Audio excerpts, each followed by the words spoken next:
إن الحمد لله نحمده ونستعينه ونستغفره ونعوذ بالله من شرور أنفسنا ومن سيئات أعمالنا من يهده الله فلا مضل له ومن يضلل فلا هادي له أشهد أن لا إله إلا الله وحده لا شريك له وأشهد أن محمدا عبده ورسوله اللهم صل وسلم وبارك على نبينا محمد wa ala alihi wa sahbihi ajma'in. Alhamdulillah, kita bersyukur kepada Allah Subhanahu wa taala atas segala nikmat yang Allah karuniakan kepada kita, dan kita bersyukur kepada Allah Subhanahu wa taala atas nikmat Islam, nikmat sunnah, nikmat kita diberikan hidayah di atas Islam dan sunnah. Ini nikmat yang paling besar yang wajib kita syukuri, dan ini harus kita pegang terus sampai kita wafat, dan mohon kepada Allah agar kita diberikan istiqamah di atas manhaj yang hak.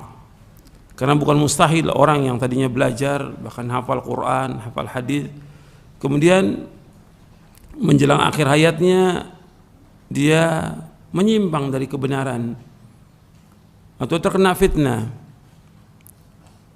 atau yang lain. Makanya kita berusaha bagaimana kita ini di atas manhaj yang hak dan istiqomah di atas jalan itu, dengan memperbanyak doa kepada Allah. Ya muqallibal qulub tsabbit qalbi ala dinik. Ya Allah yang membolak-balik hati, tetapkan hatiku atas agamamu. Ya muqallibal qulub tsabbit qalbi ala dinik. Ya muqallibal qulub tsabbit qalbi ala dinik. Ya musarrifal qulub sarrif qulubana ala ta'atik. Ya musarrifal qulub sarrif qulubana ala ta'atik. Ya musarrifal qulub sarrif qulubana. Ya Allah yang membolak-balikkan hati, tetapkan hatiku di atas agamamu. Terus minta kepada Allah, karena bukan mustahil orang yang tadinya beramal kemudian timbul kemalasan, timbul godaan setan, timbul ujub, timbul yang lain, kemudian di akhir hayatnya dia menyimpang dari kebenaran.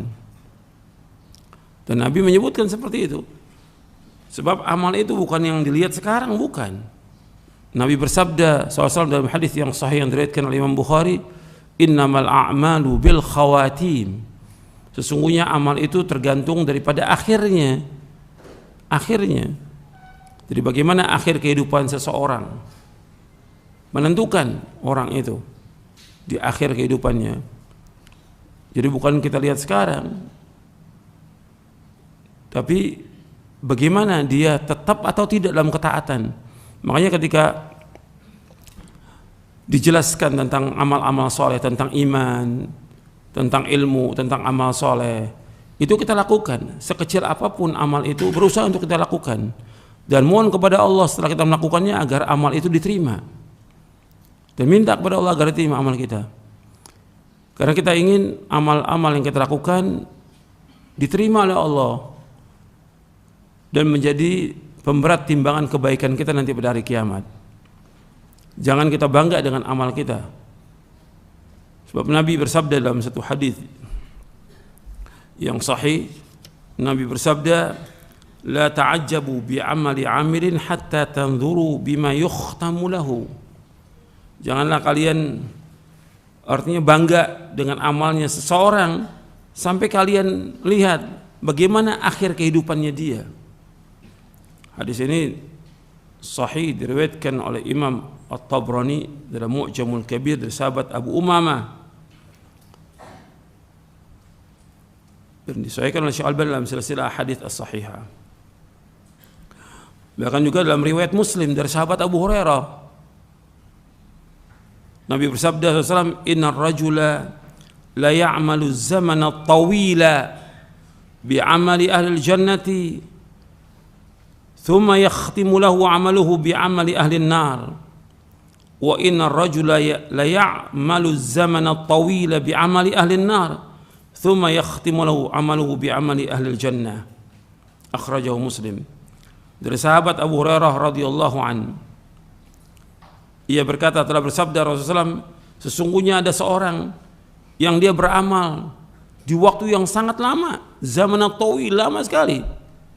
Mungkin dari remaja sampai dia menjelang kematiannya, dia beramal dengan amal-amal soleh, dengan amal-amal di sorga.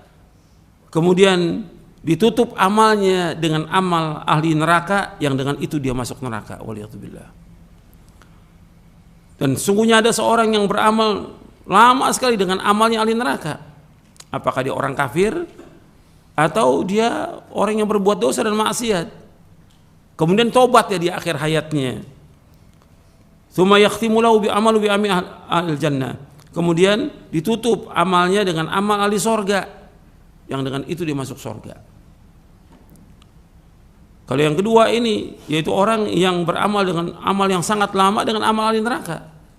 Kemungkinan pertama dia adalah orang kafir, yang kemudian di akhir hayatnya ditaubat. Dan ini banyak kejadian. Hatta di zaman Nabi SAW ada orang kafir yang dia, Rasulullah, saya masuk Islam dulu atau saya ikut jihad? Masuk Islam dulu, mengucapkan 2 kalimat syahadat, asyhadu an la ilaha illallah wa asyhadu anna Muhammad Rasulullah. Ini terjadi dalam perang Uhud, terjadi dalam perang yang lainnya. Kemudian dia ikut berperang sampai dia meninggal dunia, sampai mati syahid. Sampai Nabi bersabda, amila qalilan wa ujra katsira. Dia beramal sedikit, mengucapkan 2 kalimat syahadat, kemudian jihad, tapi diganjar dengan yang banyak sekali, itu dengan sorga yang abadi. Kemudian yang kedua, ada orang-orang yang dia berbuat dosa dan maksiat, kemudian dia taubat kepada Allah dengan taubatan nasuha. Enggak lama kemudian dia meninggal dunia. Artinya dia beramal dengan amal ahli neraka, di akhirnya dia beramal dengan ahli surga. Yang pertama tadi yang berbahaya, yang hati-hati. Orang beramal dengan zaman tauil yang lama sekali, dia beramal dengan amal ahli surga, tapi di akhir hayatnya dia beramal dengan amal ahli neraka, yang dengan itu dia masuk neraka. Waliyatubillah. Jadi kita hati-hati itu.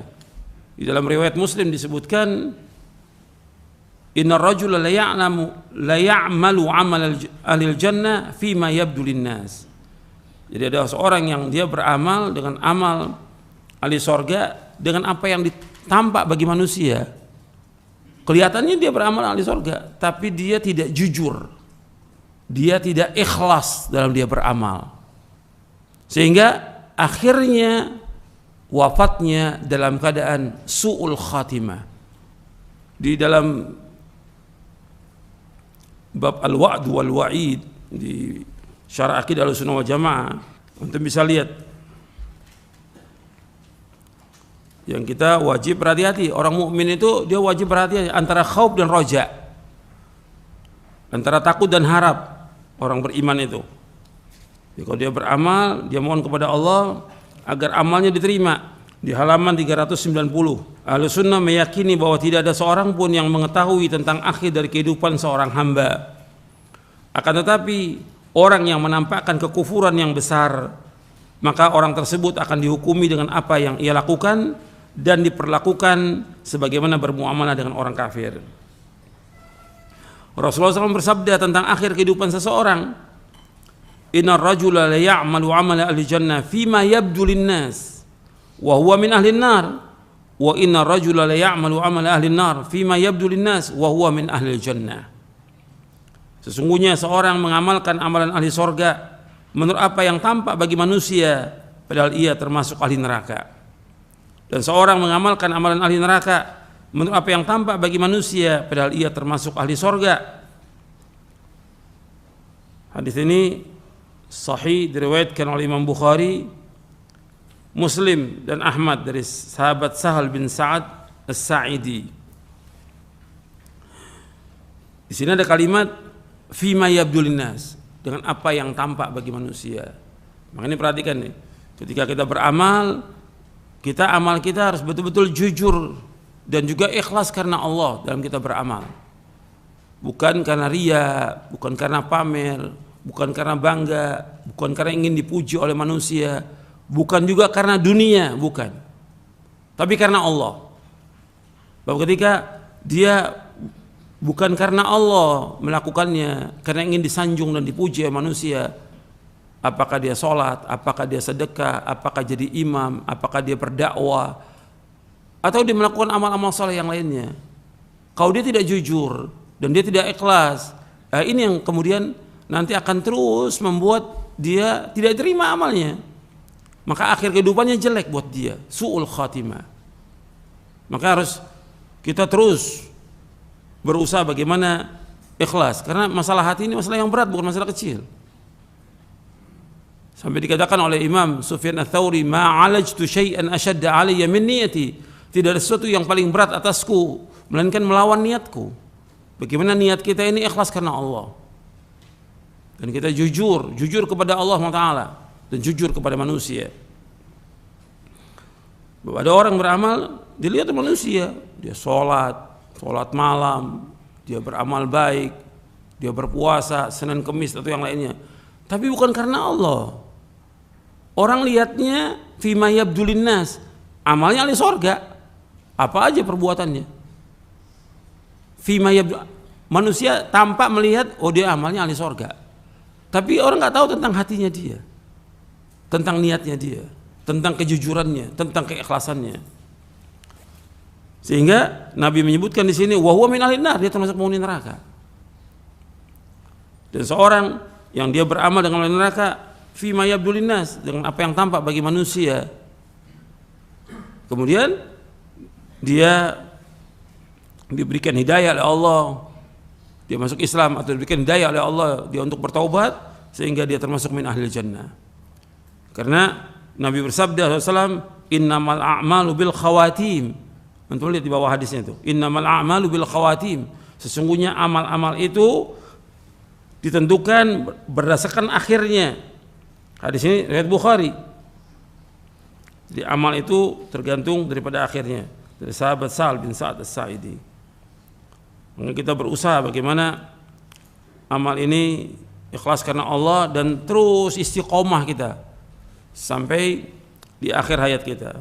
Jadi yang dihitung itu akhirnya, dan akhir ini tergantung juga bagaimana dia melakukan amal-amal soleh itu dengan terus dawam. Maka Nabi kalau melakukan amal itu dawam Nabi. Sampai Nabi bersabda SAW, khairul a'mali adwamuha wa in qalla. Sebaik-baik amal itu yang continue, yang terus menerus meskipun sedikit.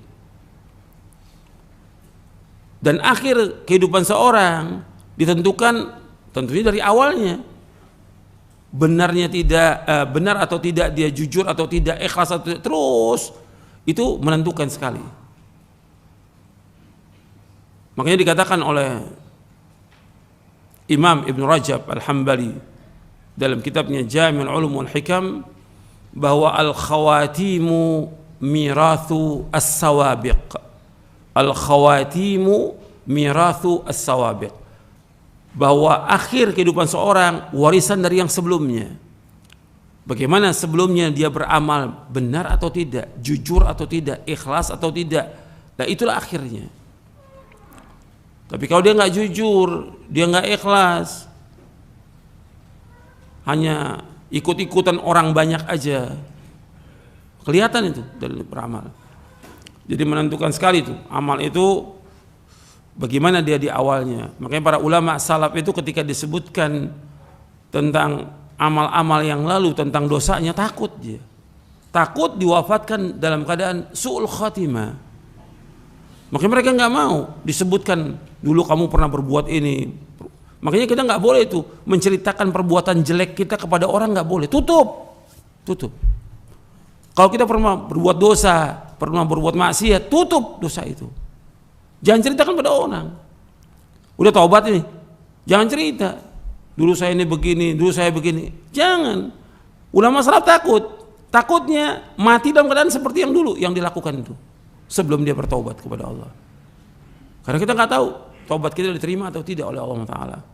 Maka jangan ceritakan, tutup semuanya, terus minta ampun kepada Allah. Anda perhatikan tadi, semua harus kita lakukan ikhlas karena Allah. Hubungan kita dengan Allah kita jaga, ada pada Allah dengan kejujuran, keikhlasan, takut, harap kepada Allah dan yang lainnya. Kemudian hubungan dengan manusia juga kita jaga. Perhatikan tuh, hubungan dengan manusia kita jaga. Kita harus berakhlak yang mulia kepada manusia. Sebab bukan mustahil perbuatan orang itu baik, tapi ketika akhlaknya dia tidak baik kepada orang, tidak baik akhlaknya kepada tetangga, membuat dia masuk neraka dengan sebab itu. Anda perhatikan itu. Sebutkan satu hadis yang diriwayatkan oleh Imam Ahmad dan sanadnya hasan. Nabi menceritakan tentang seseorang yang para sahabat bertanya, an Abi Hurairah radhiyallahu anhu qala rajulun ya Rasulullah inna fulanata yudhkaru min kathrati salatiha wa siyamiha wa sadaqatiha ghaira annaha tu'zi jiranaha bilisaniha qala hiya fin nar qala ya Rasulullah fa inna fulanata yudhkaru min qillati siyamiha wa sadaqatiha wa salatiha wa innaha tasaddaqu bil athwari min al aqit wa la tu'zi jiranaha bilisaniha qala hiya fil jannah. Dari sahabat Abu Hurairah radhiyallahu anhu, dari sahabat Abu Hurairah radhiyallahu anhu, ia berkata, telah berkata seorang, ya Rasulullah, sesungguhnya fulana, disebutkan tentang fulana ini, ada seorang wanita, disebutkan tentang dia banyak sholat. Maksudnya kalau banyak sholat, sholat sunnah, yang wajib udah jelas 5, yang wajib nggak bisa ditambah 5 waktu yang wajib ini. Cuma banyak sholatnya, apakah sholat duhanya, apakah rawatibnya, apakah sholat malamnya. Kemudian juga disebutkan tentang banyak puasanya dia, apakah puasa Senin Kemis, apakah puasa Daud atau puasa yang lain yang dilakukan yang sesuai dengan sunnah. Wa sadaqatiha, dan sedekahnya juga disebutkan, banyaknya sedekah. Hanya saja perempuan ini suka mengganggu tetangganya. Ini adab dia tidak baik kepada manusia. Adab dia tidak baik kepada manusia, mengganggu tetangganya dengan lisannya, bicara yang nggak baik, menggibah, bicarakan kekurangannya tetangga dan segala macam. Tu'zi jiran bilisannya. Nabi menjawab apa tentang perempuan ini? Hiya finnar, perempuan ini tempatnya di neraka. Tentunya Nabi menyatakan lagi dari Allah, dari wahyu dari Allah. Perempuan ini tempatnya neraka. Kemudian berkata lagi sahabat ini, ya Rasulullah, ada si fulana, perempuan yang lain, dia sedikit puasanya, ya mungkin hanya Ramadan aja dia puasa, hanya Ramadan, atau mungkin juga ditambah sedikit dari puasa. Wa sadaqatnya juga sedikit dari sedekahnya, dan juga sholatnya. Jadi sholat 5 waktu, ada orang yang sahabat yang cuma sholat 5 waktu aja, tapi ada juga yang ditambah dengan rawatibnya. Dan dia juga bersedekah dengan sepotong dari keju, athwar min al-aqit, dari keju disedekah. Wala tu'dhi jiranaha bilisanin, dan dia tidak mengganggu tetangganya. Meskipun amalnya sedikit, tapi dia punya adab kepada manusia, dia enggak mengganggu orang lain, tidak mengganggu tetangga. Hiya fil jannah, maka dia tempatnya di surga. Maka Nabi kaitkan antara iman kepada Allah dan iman kepada yaumil akhir, di antaranya apa? Man kana yu'minu billahi wal yaumil akhir falyaqul khairan aw liyasmut. Man kana yu'minu billahi wal yaumil akhir falyukrim dhaifahu. Man kana yu'minu billahi wal yaumil akhir fala yu'dhi jarahu. Barang siapa yang beriman kepada Allah dan akhir, maka hendaklah dia berkata yang baik atau diam. Barang siapa beriman kepada Allah dan akhir, hendaklah dia muliakan tamunya. Barang siapa beriman kepada Allah dan akhir, jangan dia mengganggu tetangganya. Di sini mengganggu tetangga dia. Yang kedua, tidak mengganggu tetangga. Amalnya sedikit, mungkin dia sholat yang wajib aja, atau sholat sunat yang sedikit, nggak banyak. Sedekah juga sedikit, cuma sepotong keju dia sedekahnya. Tapi dia nggak pernah mengganggu tetangganya dengan lisannya. Maka kata Nabi, hiya fil jannah, dia di tempatnya di surga. Hadis ini hasan, diriwayatkan oleh Imam Ahmad, Ibnu Hibban, Imam Bukhari dalam kitabnya Al-Adab Mufrad, dan juga Al-Bazzar dan Hakim dari sahabat Abu Hurairah radhiyallahu anhu. Ini perhatikan ini. Jadi hubungan kita dengan Allah kita jaga, hubungan dengan manusia juga kita jaga. Jadi menentukan tentang amal-amal kita nanti di akhirat, dan juga menentukan tentang apakah kita ini akhir kehidupan kita baik atau buruk, apakah husnul khatimah atau su'ul khatimah.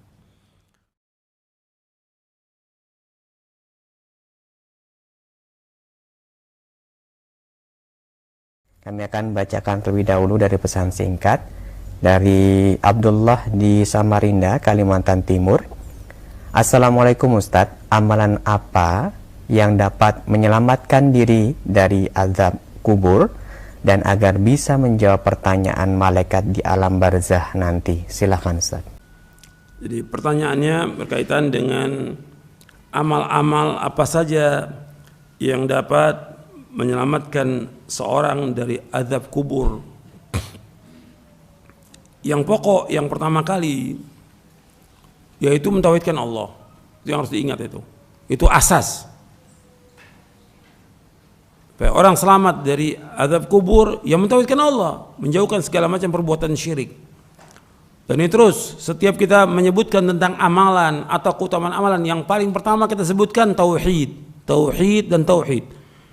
Karena ini semua dakwanya para nabi dan para rasul adalah tauhid, menegakkan tauhid. Artinya mengikhlaskan ibadah itu hanya kepada Allah, tidak mempersekutukan Allah dengan sesuatu apapun juga. Karena orang kalau datang kepada Allah dengan sepenuh bumi dosa, dengan syarat dia tidak berbuat syirik, Allah akan datang dengan sepenuh bumi ampunan.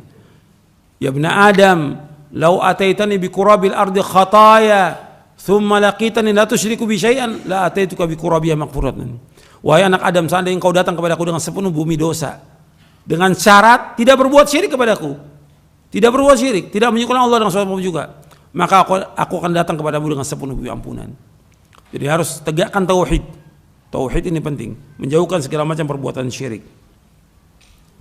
Yang kedua, di antara menyelamatkan dari azab kubur yaitu mati syahid, jihad di jalan Allah. Amal-amal soleh yang paling tinggi, puncaknya jihad di jalan Allah, untuk menegakkan agama Allah, untuk membela agama Allah. Disebutkan dari hadis Miqdad bin Ma'di Kariba radhiyallahu an, yang diriwayatkan oleh Imam Tirmidzi, Ibnu Majah dan Ahmad. Ketika disebutkan tentang orang yang mati syahid itu ada 6 perkara. Kemudian disebutkan wa yujaru min adzabil qabr, akan dilindungi dari azab kubur. Jadi orang yang mati syahid itu akan dilindungi dari azab kubur. Kemudian di antaranya lagi setelah tauhid, kemudian mati syahid, ya salat. Salat yang 5 waktu yang tinggalkan. Dikerjakan dengan ikhlas, dikerjakan dengan ittiba, dikerjakan dengan khusyuk, dan yang paling pentingnya tumaknina dia. Tumaknina, karena rukunnya salat tumaknina. Dia kerjakan. Kemudian yang keempat ya. Yang pertama tauhid, yang kedua jihad, yang ketiga salat, yang keempat yaitu ribat. Ribat ini menunggu di pos penjagaan ketika berjihad di jalan Allah. Jadi orang yang berjihad di jalan Allah dan dia menunggu di pos penjagaan, ya ribat ini di jalan Allah, dia menunggu di pos penjagaan, dia siap dirinya untuk mati di medan perang. Ditunggu di pos penjagaan, dia siap mati. Diletakkan di depan atau di belakang, dia siap untuk mati, untuk membela agama ini. Maka dia akan dijaga dari fitnah kubur. Wa yu'ammanu min fitnil qabr. Nabi bersabda SAW dalam hadis yang diriwayatkan Abu Daud, Tirmidzi dan yang lainnya, disebutkan bahwa kullu mayyitin yukhtamu ala amalihi ila al-murabit fi sabilillah fa innahu yunmalu amaluhu ila yaumil qiyamah wa yu'ammanu min fitnatil qabr. Setiap mayit ditutup dengan amalnya kecuali orang yang murabit, artinya ribat, menjaga di pos penjagaan di medan jihad untuk membela agama Allah. Maka amalnya akan terus diberkahi sampai hari kiamat dan dijaga dia dari fitnah kubur. Karena berjihad itu pahalanya luar biasa, ganjarannya sangat besar. Kemudian yang selanjutnya membaca surah Tabarak. Di antara untuk menyelamatkan dari azab kubur yang keberapa tadi? Yang kelima, yaitu membaca surah Tabarak. Disebutkan dalam hadis Abdullah bin Mas'ud radhiyallahu an, Rasul bersabda, surah Tabarak hiyal mani'atu min adzabil qabr. Surah Tabarak itu akan mencegah dari azab kubur. Artinya surah Tabarak ini bukan sekedar dibaca aja, dipahami isinya dan diamalkan. Surah Tabarak, surah Al-Mulk, surah yang ke-67.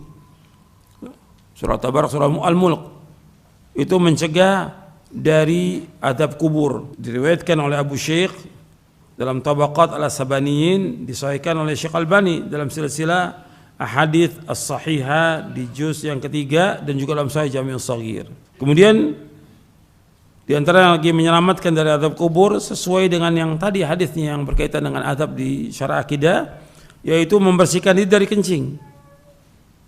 Ini perhatikan nih. Kita harus membersihkan diri dari azab kubur.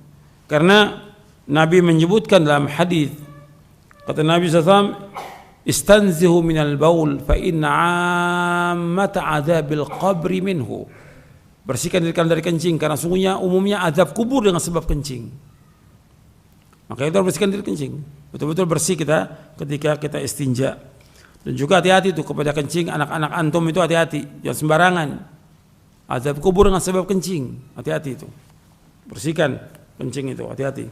Kemudian juga di antaranya disebutkan sedekah. Yang keberapa tuh? Yang ketujuh, sedekah. Jadi sedekah itu menyelamatkan seorang dari azab kubur. Dalam hadis yang diriwayatkan oleh Imam Tabrani dalam Mu'jamul Kabir dan dihasankan oleh Syekh Albani, inna sadaqata la tudfi'u an ahliha haral kubur. Sesungguhnya sedekah itu akan memadamkan bagi penghuninya panasnya kubur. Dia akan terlindung dari azab kubur. Kalau orang banyak sedekah dan sedekahnya ikhlas karena Allah SWT. Yang kedelapan, yaitu membaca Al-Quran secara umum. Al-Quran, melaksanakan sholat berjamaah di masjid, melaksanakan puasa seperti yang disebutkan dalam kitab Sahih Targhib wa Tarhib. Itu yang keberapa? Yang kedelapan. Yang kesembilan, yaitu berlindung kepada Allah dari azab kubur. Selalu berlindung dari azab kubur. Maka Nabi doa-doanya selalu mengingatkan sahabat untuk berlindung dari azab kubur. Itu diantara yang dapat menyelamatkan manusia dari azab kubur. Wallahu a'lam.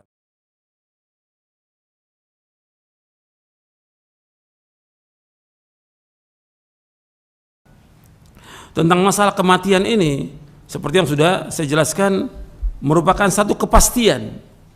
Beliau bersabda sallallahu alaihi wasallam, ya ikhwani limithli hadza fa'iddu. Wahai saudaraku, limithli hadza fa'iddu.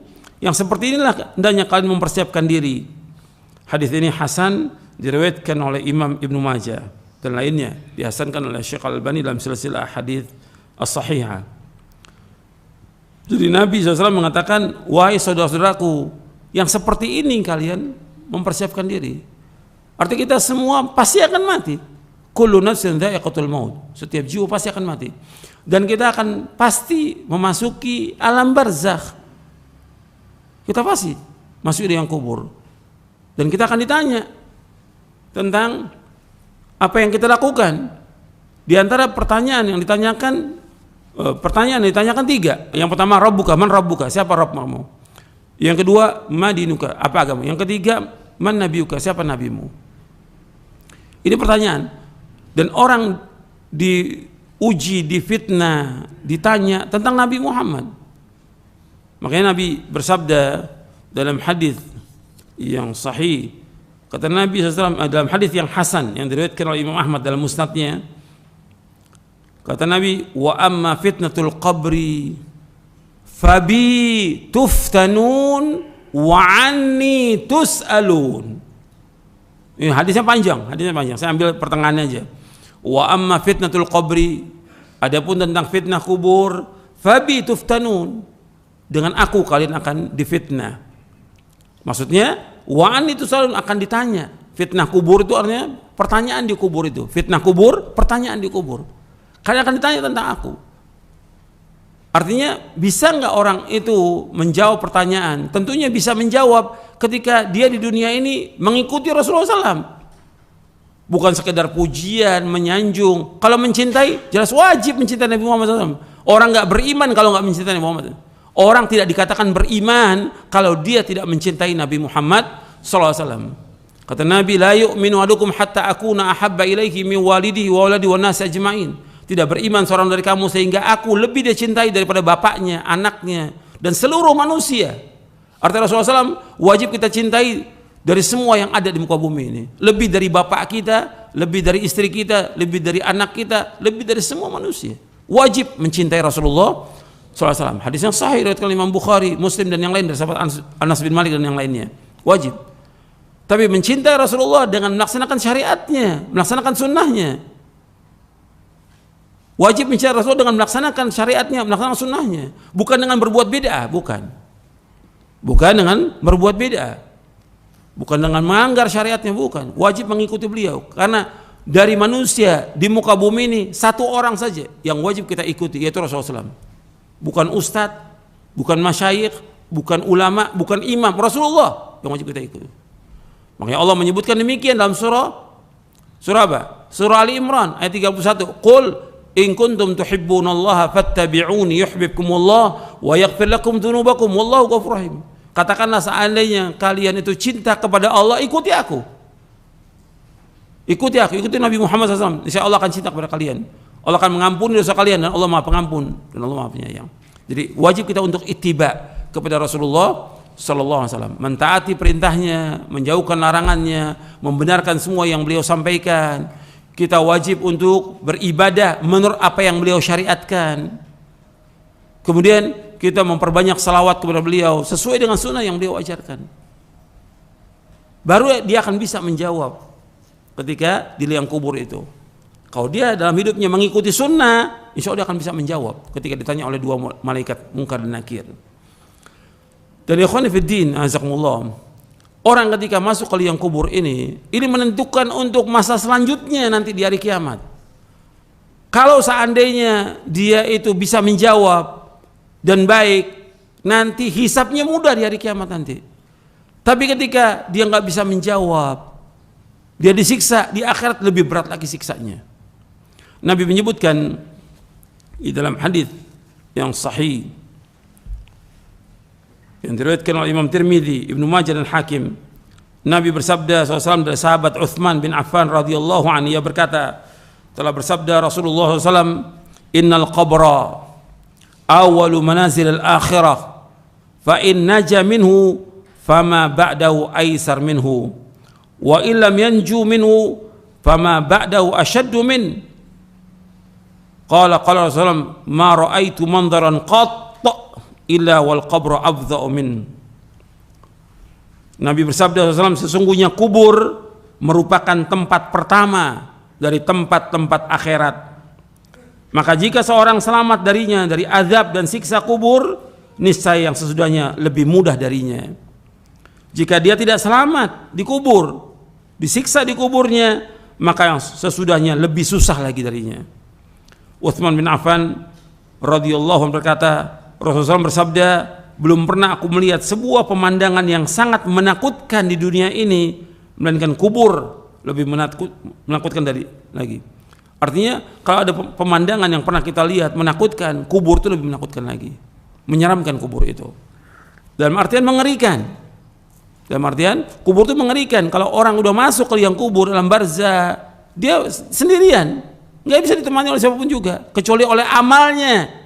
Amal yang baik atau amal yang buruk. Yang mengiringi mayat itu tiga, kata Rasulullah SAW dalam hadis yang sahih riwayat Bukhari dan Muslim. Mengiringi mayat tiga. Yang pertama amalnya, yang kedua keluarganya, yang ketiga hartanya. Yang akan masuk bersama dia ke dalam kubur yaitu amalnya. Amal baik atau amal buruk.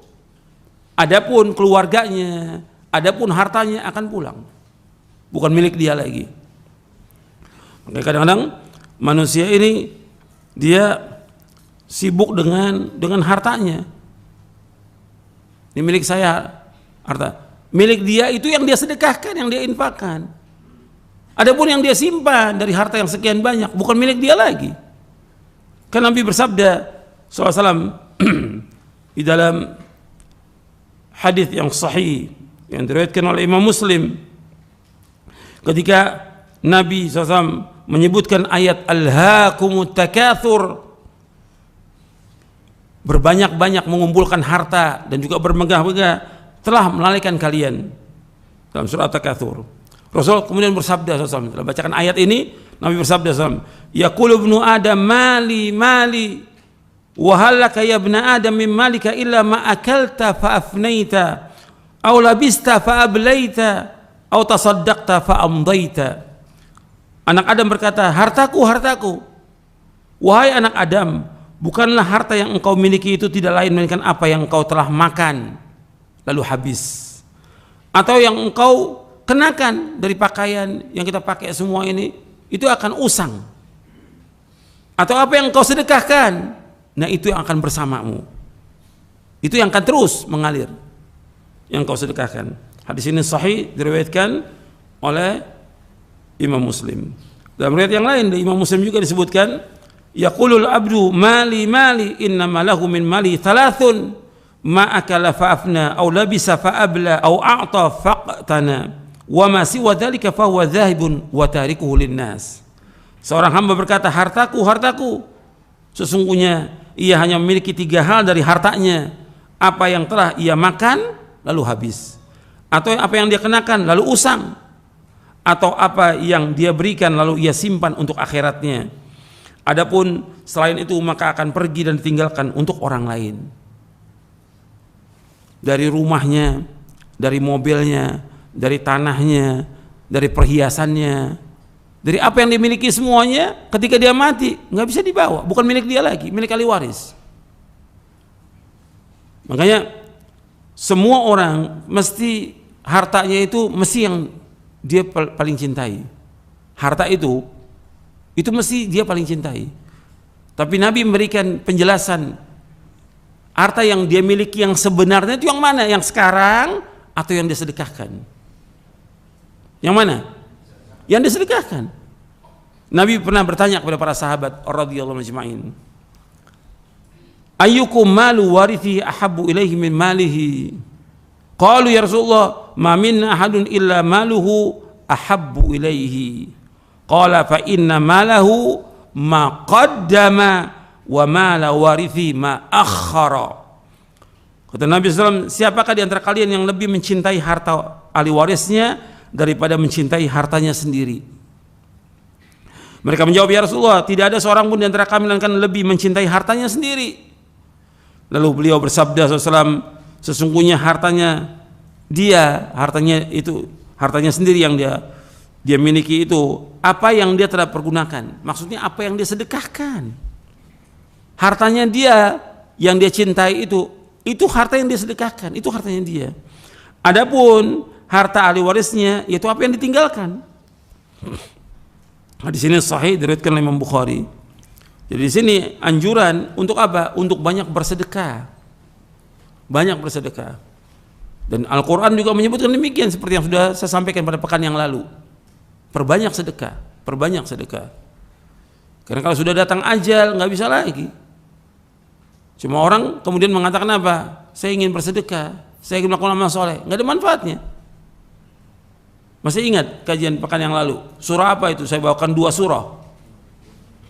Yang pertama surah Al-Munafiqun, di akhir surah Al-Munafiqun. Ya ayyuhalladzina amanu la tulhikum amwalukum wala auladukum an dzikrillah wa may yaf'al dzalika fa ulaika humul khasirun wa anfiqu mimma razaqnakum min qabli ay ya'tiyakumul maut fa yaqulu rabbi laula akhartani ila ajalin qarib fa asaddaq wa akum minas salihin wa la yu'akhirallahu nafsan idza ajaluha wallahu khabirum bima ta'malun. Tuh lihat itu. Jadi suruh banyak sedekah. Yang kedua dalam surah Al-Mu'minun, yang orang dia menghayal kalau sudah datang kematian dia minta diakhirkan. untuk bisa melakukan apa? Amal soleh. La'alli a'malu salihan fima taraktu. Barangkali aku bisa melakukan amal soleh. Sudah datang kematian, nggak bisa lagi. Diakhirkan sedikit pun nggak bisa. Sudah. Makanya kita disuruh untuk berlomba-lomba melakukan amal soleh. Apa aja? Sama yang paling besar tauhid kepada Allah. Yang paling besar lagi yang merupakan sebaik-baik amal, salat. Wa'lamu anna khaira a'malikum as-shalah. Ketahuilah sebaik-baik amal kalian salat. Perhatikan tuh, tiang agama. Yang pertama dihisab pada hari kiamat salat. Yang kita disuruh oleh Allah untuk menyuruh istri kita, anak kita salat. Wa'mur ahlaka bis-shalah wastabir 'alaiha. Suruh keluargamu salat dan sabar. Kita disuruh menyuruh anak kita 7 tahun salat, 10 tahun enggak salat pukul. Salat.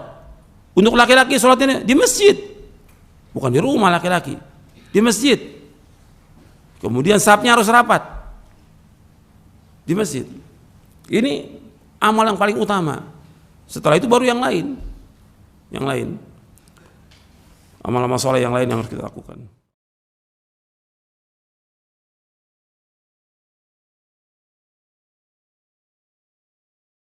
Apa sih yang bermanfaat buat si mayit sesudah dia meninggal dunia? Ini belum saya sampaikan tadi. Jadi kalau orang sudah meninggal dunia, sudah meninggal ini, apa yang bermanfaat buat dia setelah dia meninggal itu? Yang pertama, menyolatkannya. Ini sholat, itu manfaat buat si mayit. Maka antum perhatikan ketika ada jenazah meninggal, orang tua antum, istri, suami, anak, orang tua meninggal, itu usahakan bagaimana supaya kaum muslimin menyolatkan. Kadang-kadang banyak orang segera kan, pokoknya begitu meninggal sebelum subuh, jam 8 sudah disolat, sudah dibawa ke pemakaman. Antum tunggu kaum muslimin. Bagaimana? Boleh kita nunggu kaum muslimin supaya menyolatkan. Karena yang penting bagi dia, si mayat ini butuh apa? Butuh orang mendoakan dia dengan sholat itu. Kalau yang menyolatkan 40 atau 100, maka mendapatkan syafaat dia, diampunkan dosanya. Kita ingin kita diampunkan dosa kita, orang tua kita yang meninggal diampunkan, istri kita, semua. Jadi tunggu, sabar itu. Banyak orang nggak sabar itu. Jadi segera tapi nggak melihat. Kata Nabi, "Ma min mayyitin shalla alaihi ummatul muslimin yablughuna mi'ah kulluhum yashfa'una illa syuffi'u fihi." Apabila mayit itu disolatkan oleh kaum muslimin 100 orang dan mintakan syafaat, akan diampunkan dosanya. Ini riwayat Muslim. Itu yang pertama. Yang kedua, yaitu mendoakan sesudah dimakamkan. Maka Nabi setelah selesai pemakaman, Nabi berdiri, Nabi mengatakan, "Istaghfiru li akhikum wasalu lahu tathbit fa innahu al-ana yus'al." Dari sahabat Utsman bin Affan radhiyallahu an, Nabi apabila selesai memakamkan jenazah, Nabi berdiri. Nabi mengatakan, "Istaghfiru li akhikum." Mohonkanlah ampun untuk saudara kamu. Wasalu lahu tathbit. Wasalu lahu tathbit, mintalah agar dia ditetapkan untuk bisa menjawab pertanyaan. Fa innahul ana yusal, karena sekarang dia sedang ditanya. Hadis ini sahih riwayat Abu Daud dan yang lainnya. Jadi makanya kita doanya gimana? Gampang, mudah. Jadi ketika kita selesai memakamkan jenazah, kita doakan dia. Allahumma ighfir lahu, Allahumma tsabbithu, Allahumma ighfir lahu, Allahumma tsabbithu, Allahumma ighfir lahu, Allahumma tsabbithu. Ya Allah, ampunilah dia dan kuatkan dia, kokohkan dia, teguhkan dia untuk bisa menjawab pertanyaan. Mudah, enggak sulit. Enggak panjang, doakan dia. Semua itu butuh doa orang yang hidup. Yang ketiga, sedekah jariyah. Ilmu yang bermanfaat dan anak yang soleh yang mendoakannya. Yang ketiga, sedekah jariyah, ilmu yang bermanfaat dan anak yang soleh yang mendoakan. Dengan dasar hadis Abu Hurairah radhiyallahu an, Rasulullah SAW bersabda, qala Rasulullah SAW, "Idza matal insanu inqata 'amaluhu illa min thalathatin, illa min shadaqatin jariyah aw ilmin yuntafa'u bi aw waladin salih yad'u lahu." Akhrajahu Muslim. Yang riwayatkan bukan hanya Muslim, yang lain juga meriwayatkan. Dari Abu Hurairah radhiyallahu an, ia berkata, telah bersabda Rasulullah SAW, apabila seorang meninggal dunia putus seluruh amalnya kecuali 3. Artinya putus amalnya semuanya kecuali 3 yang terus menyertai dia sampai ke liang kubur. Yaitu yang pertama sedekah jariyah. Yang kedua ilmu yang bermanfaat yang diajarkan kepada kaum muslimin, yang diajarkan ilmu yang bermanfaat. Yang ketiga anak soleh yang mendoakan dia. Anak soleh yang mendoakan dia. Hadis ini sahih dan Muslim dan yang lainnya. Yang keempat sedekah, memperbanyak sedekah.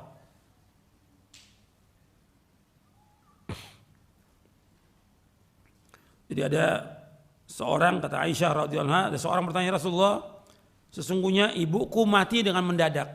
Inna ummi uftulitat. Ibuku mati mendadak.